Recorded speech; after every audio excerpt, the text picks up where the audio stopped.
কবিতাটির নাম আমাদের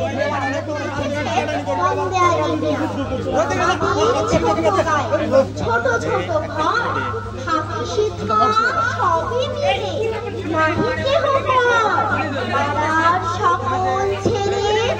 মোরা ভাই ভাই একসাথে খেলি আর পাঠশালে যাই হিংসা ও মারামারি কভু নাহি করি পিতা মাতা গুরুজনে সদা মরাবে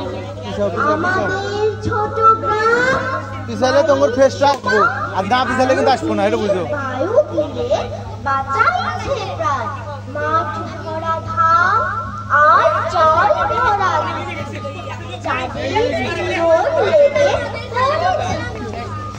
আম গাছ জাম গাছ বাঁশ ঝাড় যেন মিলেমিশে আছে ওরা আত্মীয় হেন সকালে সোনার রবি দিকে ওঠে পাখি ডাকে বায়ু বয় নানা ফুল ফোটে ধন্যবাদ অসংখ্য ধন্যবাদ।